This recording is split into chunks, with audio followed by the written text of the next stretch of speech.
Football on Off the Ball. Brought to you by William Hill. Download the app and play today. 18 plus gamblingcare.ie. This is News Talk. Right then, I'm delighted to say we've got St. Pat's midfielder Chris Forrester with us in studio. Chris, how are you doing? Yeah, all good. Thanks for having me on. We're planning your itinerary for your off-season here before we got into studio here. You're thinking of New York for the off-season. Heading to New York next week. Just me and my little girl, so the itinerary, like I was saying, is just full of dessert places. Now I know it's off-season, you have to watch your diet, but we have big plans for desserts over in New York. You've been over a few times before? I've been once before with my missus a couple of years back, so I'm eager to get back again and see it again. You got a bit of a sweet tooth? Yeah, I do, and it'd be to the S&C coaches, the Moyes or Pats that I do. But yeah, I definitely do have a bit of a sweet tooth, but in the off-season you have to manage that, I suppose, and that's what I've been trying to do. I know, it seems that nowadays the off-season you have to be almost more focused on it because you got less of an infrastructure around you as a footballer to tell you this is what you're doing and this is what time you got to do it at. Yeah, and there's no one to hold you accountable because you're on your own for a few weeks, so you can lose the run of yourself. But yeah, definitely in the off-season it's massive that you really look after yourself, because you don't want to be coming back overweight, and body fats and stuff will be done as soon as you're back in the door, so you don't want to be the one that's the heaviest, which I've been before. So it's not a nice feeling. At this stage in your career, do you have to be extra careful as well? Could you get away with some things 10, 8, 7 years ago that you can't get away now? Absolutely, yeah, absolutely. Like even just the sleeping, everything is so important to me now. Like last year, a couple of niggly injuries and stuff like that. So I do know me clock is running out. So yeah, I do definitely need to look after myself a lot more with just eating and sleeping, and not overdoing it sometimes in a training week. You kind of got to be a little bit selfish about that as well, I presume, particularly in season, because as you say, maybe a few years ago, half a dozen years ago, you could have got away with certain things, whereas now it's super important to have that stuff off. Yeah, it is. It's definitely it's one of the biggest things for me now to try and find where I am with that sort of stuff. It's like I've been having conversations with myself, and how do I prolong this? And it's not like, all right, you'll have another year and then see how it goes. I really want to proactively do stuff to forward my career and stuff. So what are you looking into? Just kind of yogas and stuff. I haven't actively done anything yet, but it's been something that I've been conscious of. So yeah, I think stuff like that. But then I'm afraid to stretch it because my body's now been stretched really well. So I start stretching, then I'll end up doing injury. So I'm just trying to find a balance of prolonging stuff and actively just trying to be better. The body's held up pretty well for you though. Like you talked about the niggly injuries there recently, but in general it's been good to you. Yeah, more times than not in a season I've probably missed 2 or 3 days here and there through minor injuries. Last year I got a couple. I got a groin injury, an ankle injury. So last year then I was starting to question, like, is this sort of the downfall and stuff? So that's the own battles you have in your own head. But yeah, no, every season I've played more than 30 games each season. More times than not I'm in the team. So I've 30, 40 games a season for the last 10 years. It's taking its toll on the body now. I can imagine. Where are we at in terms of the joy you're getting out of football at the moment? Are you still loving every minute? It's a conversation I actually had with my missus yesterday, the other day.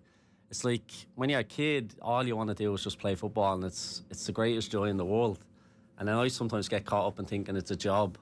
Of course. It is a job, but it's really not. It's a game of football at the end of the day, and it's when I'm sitting there and after a bad result or whatever, and then you're like, this is supposed to be fun. This is what you wanted as a kid. And so yeah, I always have them kind of conversations in my head, and when I come back and I really think about it, it's the best job in the world, and it's supposed to be fun, and sometimes it's not when you lose and wherever, but at the end of the day it's a game of football, and it's the best job in the world. It's really hard to have that perspective when you've just come off a bad defeat though, I'd imagine. I'm sure maybe somebody says that to you and it's the last thing you want to hear at that point because it feels like a job, and it feels like a tough one at that. Yeah, it does, and you're looking at them, you're saying, what are you talking about? But no, it is. When you really sit down, you think to yourself, like, I have the privilege to go and play football every day. It's what I wanted from the moment I stepped onto a football pitch to now. that's all I wanted to be able to do. And you know, I personally live my dream every day. And then, so like you said, some days it can be tough, and everyone has their own feelings and whatever they're going through. So, but no, it's a great job. Like it's unbelievable, and that's where I feel like I go and watch kids play now, and I look at the joy in their face, and I'm like, that's what it was for you. That's what it should always be, even though sometimes life can get in the way and stuff. Oh, definitely. Have you always had that perspective, or is that a very recent thing, talking about the fact that you need to keep reminding yourself, and almost this idea of self-affirmation that what you're doing is a very, very fortunate thing? Yeah, more so recently. I would say that I'm more thinking that way. You know, this is your job. This is your dream. Like, go and live it.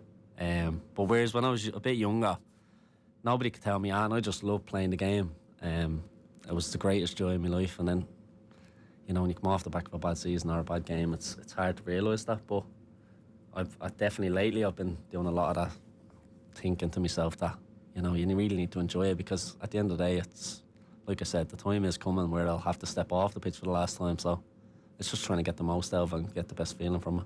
Can I ask you then, how present was that feeling after, say, the Cup semi-final defeat, and then you go out and beat Rovers the next week, and then it's 3 draws to finish out the season?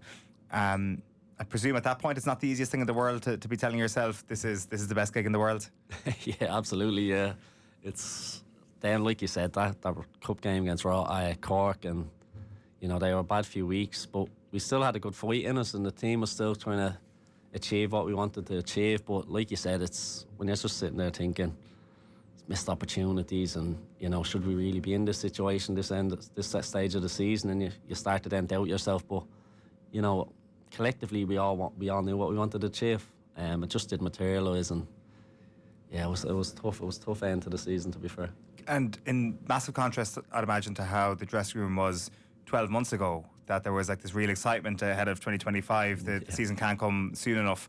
Whereas now you're probably hoping maybe the pre-season or post-season goes on a couple of weeks extra. It's a different mindset, but you don't know what the outcome might be from that. Yeah, and you always go into an off-season and into a pre-season with the optimism of doing the best you can. And I don't think you can reflect too much on the season previous, because, like you said, we came into last season thinking it was going to be great, and obviously didn't turn out that way. So you just have to wipe the slate clean and stuff like that. Yes, learn from it, but you know, start afresh, everyone on a new feeling and a new objective. Yeah, so there's always contrasts in different off seasons. You feel in different ways, but this one is just more of an optimism and just an eagerness to get back at it. And you know, correct a few things that didn't go so well last year. And I think with that aim, then you're starting off on the right foot. Is that a collective decision? Like, have you already met as a team and not outlined your objectives for next year or anything like that, but had a bit of a debrief on 2025? We kind of had that after the last game of the season. Shells away, we kind of, you know, we had a talk, and we talked about, you know, how you going to approach the off-season, self-reflection, everything that has to come into play with an off-season.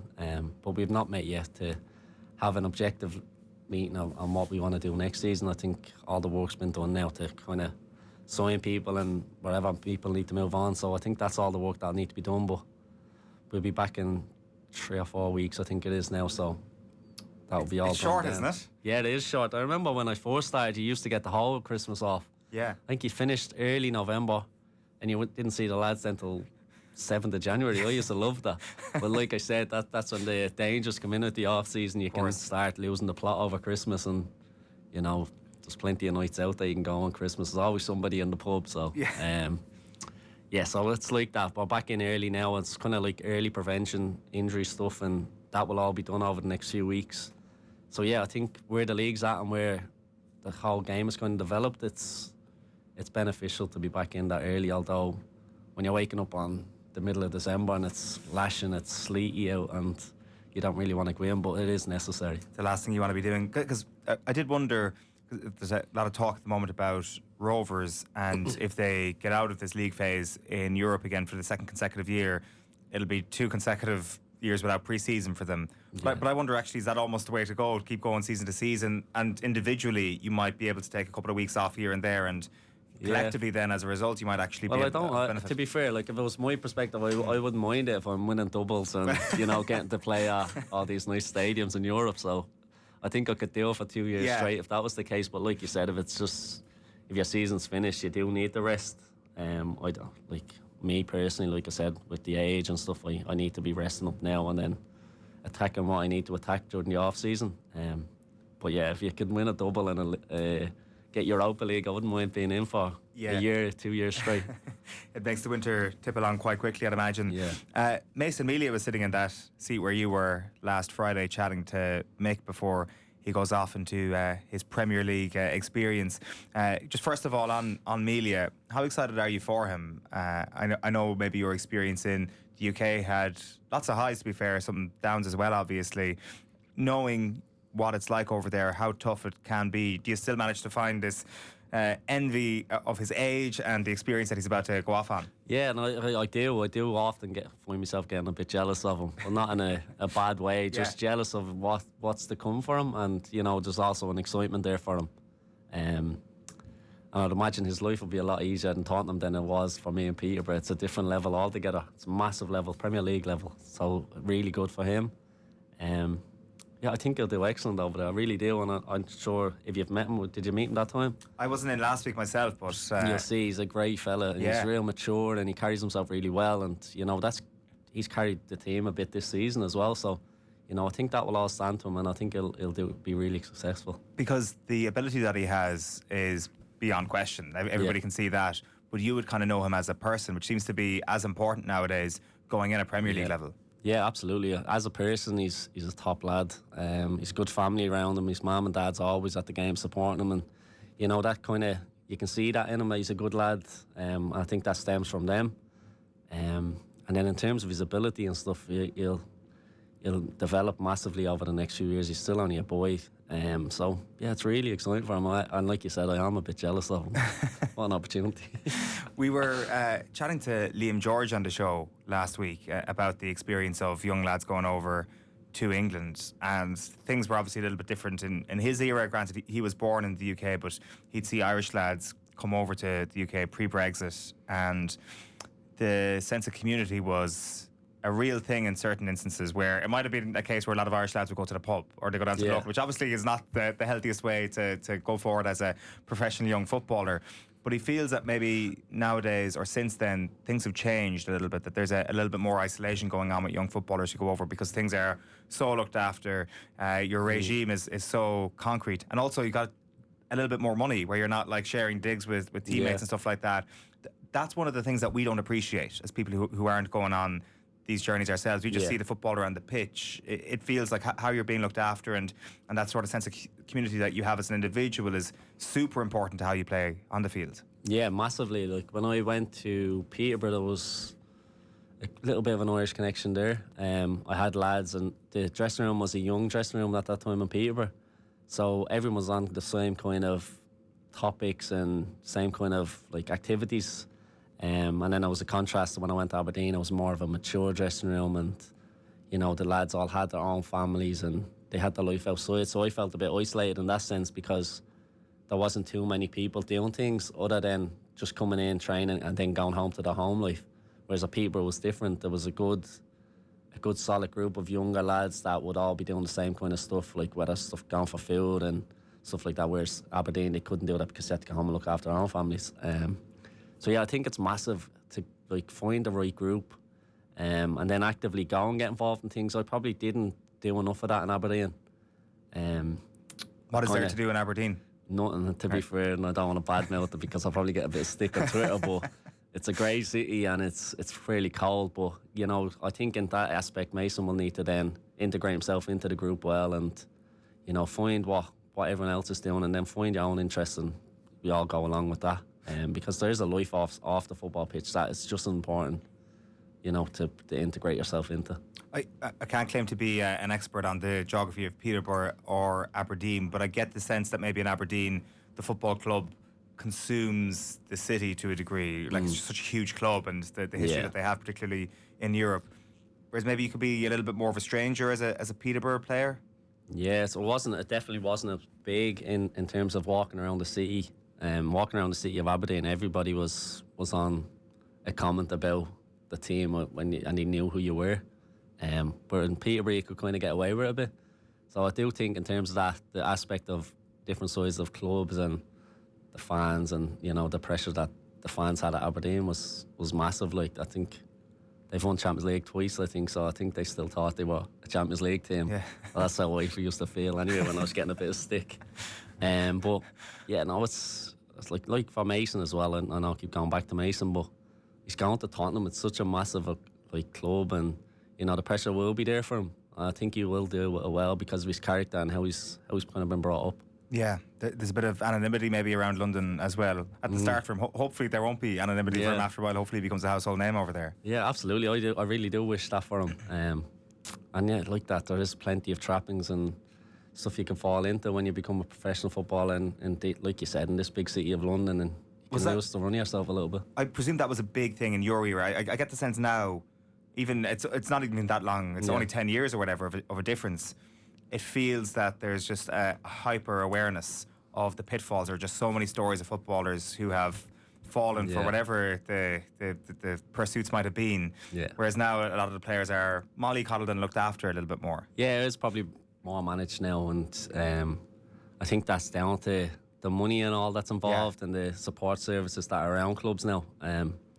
So yeah, whereas probably back in the day you could just sign for a club in England and just be left your own devices. And was that the case with you at Peterborough?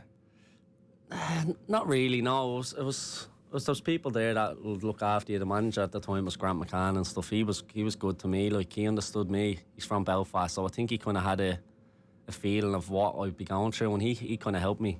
But yeah, then it's like that. You get a bad result and you can go home and you can not hear from anyone until the next day you're in training or whatever. So it is hard in that sense. But no, the support was there, and I do think the sports are better. And like you said, it's harder to fall into these pitfalls now that you might have found back in the day. Did you have any doubts before you went to Peterborough or leaving the League of Ireland? It did nothing to do specifically with the club. Did you think to yourself, geez, maybe actually here is where I'm meant to be? I don't actually need to make this jump over to England. I was just always curious whether I could do it at that level. When I went, I think I was 21, so I'd had a good few years at Pats, and I was like, it was always my dream to go and play in England. And you know, I always envisioned it as going to Peterborough in League One, stepping up to a championship, and then trying to get to a Premier League. I know it's ambitious, but that was always the plan. So I needed it for myself to go and find out, and I was happy I did go. But yeah, now that I look back, there was probably questions that I just needed answered by going.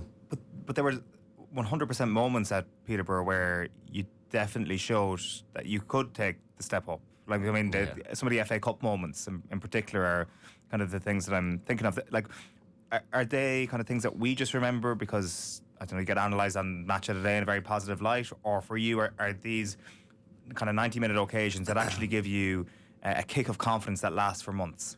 It was more so if the game was on TV and I knew, like, people at home would be watching it, I'd really want to step up for that. Right. But I think my time at Peterborough, I was playing so well. I probably deserved to move on, get a bigger team or a better move or wherever. But I really enjoyed it there.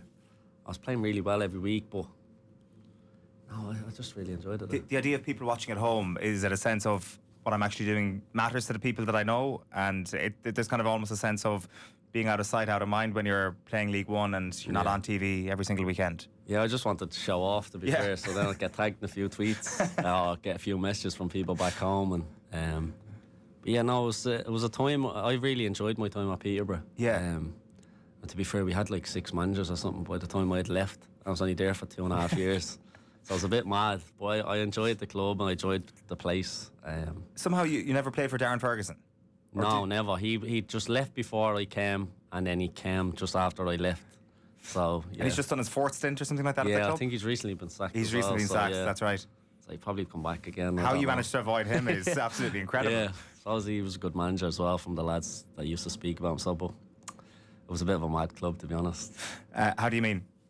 Just the manager getting sacked. I got signed, and I think it was a week and a half later the manager got sacked.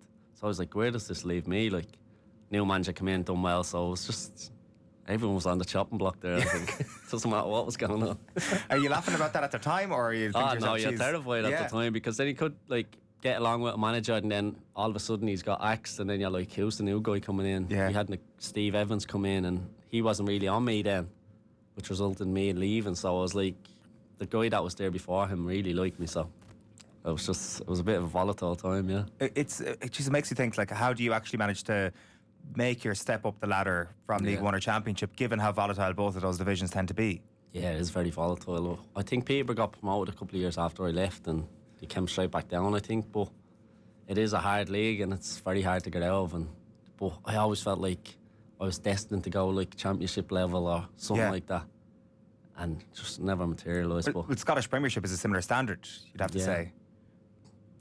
I don't know, I don't Maybe like that not. comparisons. People always say that it's hard to compare. Like, people always talk about, like, could Celtic play in the Premier League? I don't know, like, it's too hard to say. Like, it's just guesswork.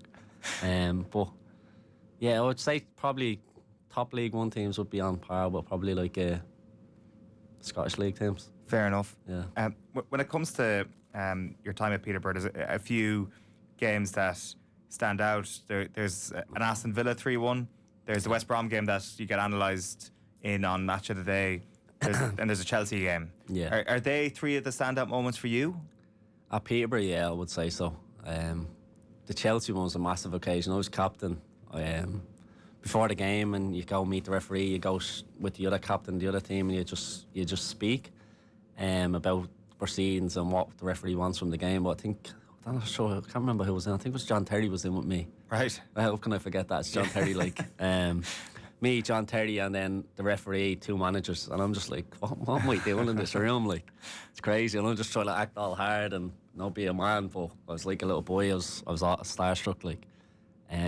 So yeah, that experience was unbelievable. I got to lead the team out at Stamford Bridge, albeit we got beaten, but we gave a really good account of ourselves. I've had a good game, and then the other stuff with the analysis and I think it was the West Brom game, they really hyped me up in that.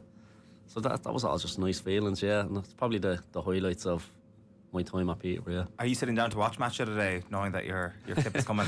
Nah. To be fair, you do see it on the tweets and stuff like that, and then it's nice to obviously see, but I'm not actively going looking for it. Ben was saying that there's a tweet around yourself and David Luiz that's since been deleted from a Chelsea game. I mean this a very positive sort of interaction between you and David Luiz. What happened there? So I'd had a good half. Played really well first half. I think we were 3-0 down or something, but it was a good half. And a couple of their players were standing like in the tunnel, and he gave me a little high five, and he was like, good player. And I was like, yeah, thanks very much. Like, and it's hard because when you're in that situation, you don't want to be a fanboy, and you have a job to do, and you want to be like acting like you don't care what you just said. So I just kind of shrugged and was like, thanks, as if I meant it. Like, that's what I do all the time. There's always people giving me compliments like this. But that was nice. That was a great little feeling for me. Like, and then you go home and then you watch them the next week playing against a United or a Liverpool, and you're like, he rates me. Like, so it was a nice feeling. Yeah. He's still going strong in the Champions League. Yeah. Some player. What would Roy Keane think of a fella giving a compliment to another guy at half time of a game? To be fair, from what I see of Roy Keane, I've never come across him in my footballing career, but I don't think he'd be on it at all. No, I don't think so. So post Peterborough, you mentioned the move up to Aberdeen. Was it all positivity at this point? Were you thinking, Jesus, this is absolutely a step up? This is going to be a great avenue to do what I want to do in the UK?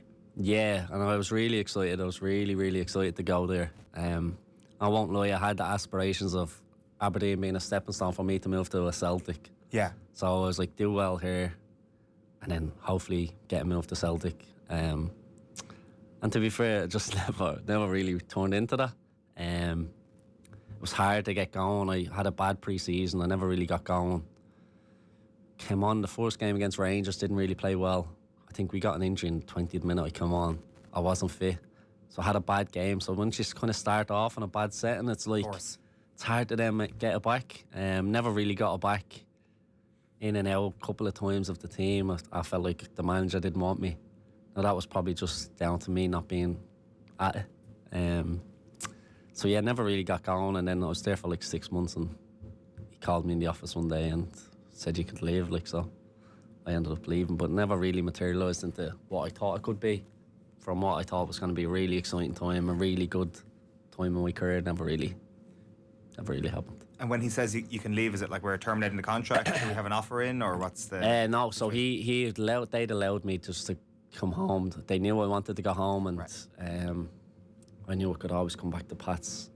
So I think there was a term in the agreement that said you can't go anywhere else in the UK. You have to return home to Ireland. So I was more than happy to take the deal. Like, yeah, it's like I'm not sure at that point. Are you feeling homesick per se, or is that a factor at all? Is like yearning for playing in the league, being back home a factor? It wasn't more so yearning to play in the league. It was just I wasn't playing there, and I could not see an avenue of me getting in and being happy there. You know, so it was more so let me just try go home, and it was more of a like let me restart this. Let me go back to where I'm happy, and I just always had fond memories of being at Pats. So. Yeah, when I couldn't see the avenue into the team, it was more so like, right, let's just restart this all back, peel it all back, and start again and try and enjoy the game of football again. And luckily enough for me, once I did come back, was the 2019 season.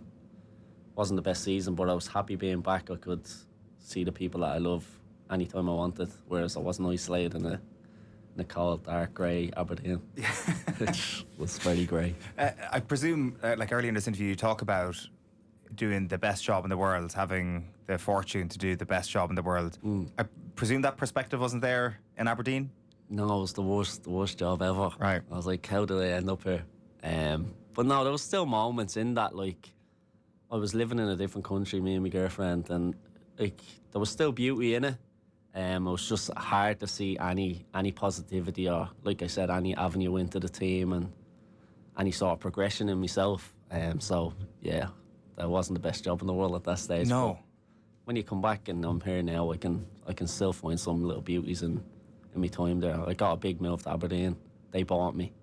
So there's still a lot of good stuff in it. 100%. And it's so hard to kind of put your finger on, the gap between the capabilities of a footballer and what actually the outcome might be. Like, I think we're all aware of it now, but I don't think we're aware of how unbelievably important it is. Like, you're clearly of that level to have played at that level, and then what actually happens on the pitch, circumstance, what's going on outside, what's going on in this grey city outside the four walls of the training ground.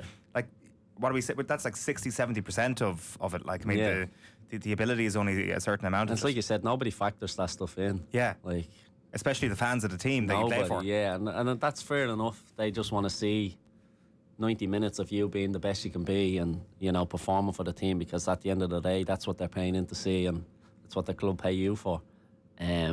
So there is that, but I think the game has kind of moved a little bit from that now, and people are kind of understanding that, footballers aren't robots. They have kids, wives, houses, all sorts of stuff going on that they have to manage as well. And yet, for the first few months, nobody realised that probably I had a lot of stuff going on behind the scenes at Aberdeen that wasn't took into account, I suppose. But that's fair enough. I understand it. It's just obviously when it comes out, then people can then have their own reflections on it.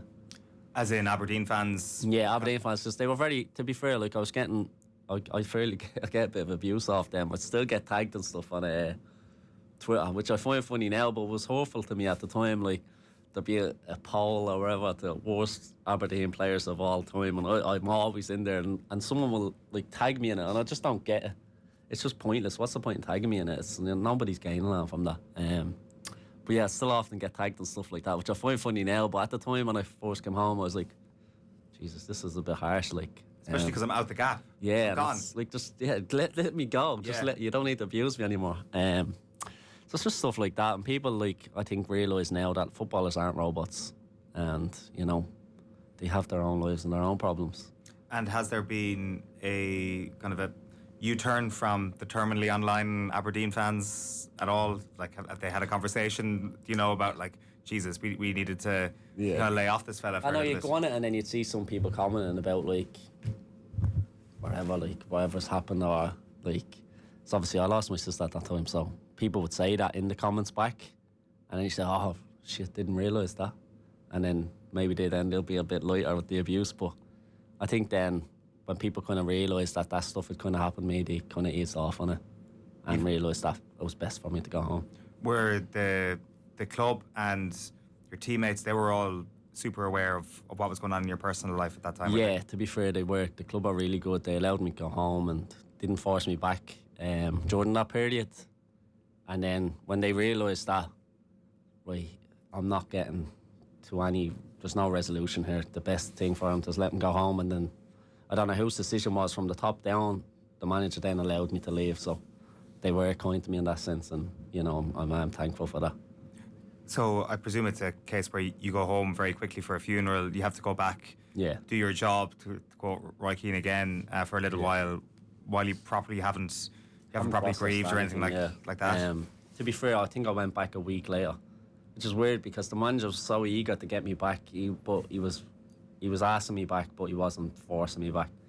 And I thought, right, he's going to play me in this next game, so I kind of rushed back at the time, and then sat on the bench, didn't come on. So I was like, I rushed back. I could have had an extra day or two. So yeah, that kind of hurt me as well. And then I was like, this is just the way it's going to go. So a few weeks later, then I had left.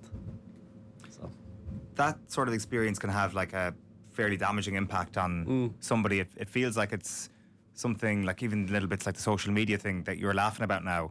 Yeah. Not everybody would be laughing about that. I wasn't laughing at the time either. Yeah. It was hurtful at the time.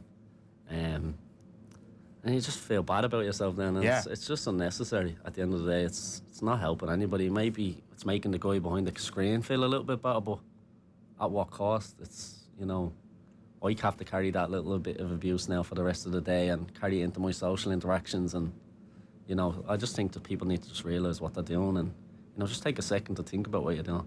A little bit of stick is okay. I don't mind a bit of banter stick. But yeah, it's just people need to realise it's only getting football at the end of the day as well. Is that level of vitriol present here in the league? For the stick? Yeah, and what you're seeing online? Yeah, to be fair, I had a stinker. Last year, we beat Shells, and Shells hadn't got a couple of results, but they were going for the league. Yes. So when I was walking off the pitch, I was like, they're choking. There's like a couple of fans were giving me 6 eyes, like, you're choking and choking. So turned out I had to eat humble pie. They ended up winning the league, and they had a good season this year and stuff. So, well, I don't mind that bit of stick. That's a good bit of stick. Like, that is good. That's can bounce back off each other, but it can get a bit personal in the league because it's so quiet sometimes in stadiums as well. You can hear everything.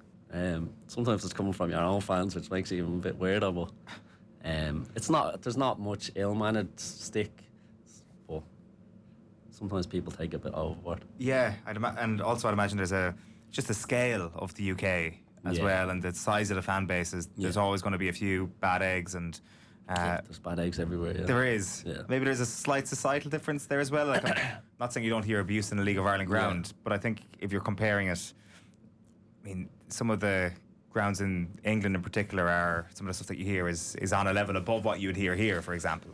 Yeah, it is, and it's probably due to scale and, you know, size of fan bases and stuff, and societal issues as well. But there is definitely a bit of stick going this league. You go to the Camac side on Richmond, and there'll be the wingers off the opposition team. They get some stick, but I think it's all good faith. It's intended to be fun, and you know, some people do cross the line, but you know, that's when they kind of need to be pulled back a little bit. But I do like a little bit of stick. I'm getting tagged in some amount of pictures of Harry Wood doing choking actions and stuff. But it's all good. It's all fun. Like, is it easier to take because you're one of the best players in the league? Do you know the way there's a sense of like you're struggling to get into the Aberdeen team? Yeah. And there's an insecurity there, I'd imagine. Yeah. Can you actually just take stick now here because it's like, I mean, at the end of the day, I know I'm better than the vast majority of people on this pitch. Nah, that's not even that. You can just take a bit. I think it's show maturity as well. Okay. I'm a bit older now, and then you do. It's funny because then you'd often see the fella giving you a stick on the street in Dublin somewhere, and you're like, you could know him. He could be a family friend. I had one person, a Bows fan, giving me abuse. And he's I wouldn't say he's a family friend, but he lives around my area where my ma lives, and he's coming for me on Twitter and stuff, and I'm like, what's he doing? And I had to text him back, and he's like, right, I got it wrong, but whatever. It's nothing to do with being the best or anything. It kind of triggers me to be better. It tickles my ego a little bit, and then I'm like, shut this guy up, or whatever he's slagging me about, just laugh back. I often fight back with fans. I like it. It gives me a bit of an edge, I think. Yeah, for sure. It's an interesting story, like to look back on, even in the context of where things are going with regards to the post-Brexit rules. And Mason can't go until he's 18. You were obviously a bit older going over yourself, and even then you've learned a lot in terms of cautionary tales, in terms of how to actually play the game over there, not literally, but in a sense of how to live your life and what the pitfalls are. By and large, do you think it's a better thing now that we have those rules bestowed upon us that you can't actually go over until you're 18? Do you need that little bit of grounding here first before you go, or is it different strokes for different folks? Probably different strokes for different folks. So I can only speak for myself. Yeah. I was, like I said, 21 when I went. I was still living at my mum's house. My mum was still making me bed, and she was cooking for me. So I found it hard then to go and transition into, I was living on my own then and had to cook for myself, had to manage the whole house for myself. So I was 21, I was still a mommy's boy and couldn't really look after myself, but I think it'd be different strokes for different folks. I think being a bit more mature, having game time like Mason has, not sure how many games he would have played, probably 50 odd, 60 games since he came into the team. So he has that under his belt now, and he's definitely progressed for it, and I think it will definitely benefit him. I do think the Brexit thing will benefit everybody in the long run. Going off when you're a bit older will definitely benefit you. Fingers crossed. Just one last thing. When you meet back up in 3 or 4 weeks, what do you think the ambition for next season is going to be for Pats? Same as always, to finish us high in the league, if not win it. What would you say to people who don't believe that you can challenge for the league next season? Because you clearly have the talent in the team. They're probably the same people that were saying we'll win it last year. So it's all just opinions, and it's, as a group we'll come together and we'll set our goals and set our targets, and we'll sign obviously who we sign, and then we'll set our own targets. It's all, once it's believable inside the group, it doesn't matter what outside people say. It's always the goal to finish as high as you can in the league. That's obviously winning it, and then cups. Obviously we don't have Europe next year, which is a pity, but that might help us in a way that we have really focus on the league or focus on the cup. So we'll look to win. You go into the season wanting to win everything, and that's what the manager will be doing now, trying to build the squad to really, really push for that. Well, Chris, very best of luck with that when it comes. I know you'll be indulging in New York to an extent, but you've got pre-season just around the corner as well. But great catching up with you. Cheers, thanks Chris very Forrester, much. thanks for popping in. Thank you. Pledge. Football on Off the Ball. Brought to you by William Hill. Download the app and play today. 18 plus gamblingcare.ie. This is News Talk.